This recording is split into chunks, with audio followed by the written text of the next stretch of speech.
தீனா சொல்லுங்க. தமிழ்ல வந்து ஆ அம்மா ஆ ஆடுன்னு சொல்லுவோம்ல, யாக்கு என்ன வரும்?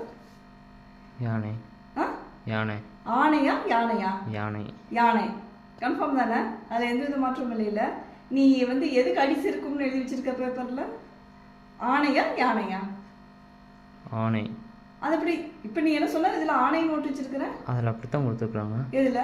அதில் ஆணைக்கும் அடி இருக்கும்னா யானை வராதா? சீரியஸா கொஸ்டின் அதை பார்த்தீங்கன்னா ஆணைக்கும் அடி சறுக்கும் நோட்டு வச்சிருக்கிறேன். கொஸ்டின் பேப்பர்லேயே அதுதான் இருந்தது. ஆணையும் தான் இருந்துச்சா? சரி, அதை நான் கிளியர் பண்ணுறேன். நைட்டு நான் ஆணையா யானையா கிளியர் பண்ணுறேன். சரி, ஓகே, அது ஓகே. நீ ஒரு செயலை செய்யும் போது அதில் பலன் எந்தலா வரும்? பலன் பலன் எந்தலா வரும்? பள்ளிக்கு வர லா வரும். நீ எந்த லா போட்டு வச்சிருக்கிற? பழம் சாப்பிட்ற மேலே வாழைப்பழம், அந்த லா இதை போட்டு வச்சிருக்கிற. பலன் எந்த லா? பள்ளிக்கு வர லா, இந்த லா வரும். பலன், அதுதான் பலன்.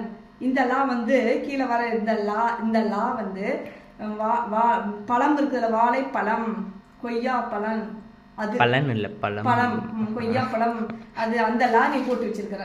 நீ எழுதுன தமிழ் எனக்கே இப்போ கன்ஃபியூஸ் ஆகுது. கொஞ்சம் இதுதான் ஒரு குட்டி குட்டி மிஸ்டேக், இதெல்லாம் பாரு, இல்லைன்னா அப்படியே அடிச்சு தூய தமிழ் அவங்களுக்கு புரியல. சரியா?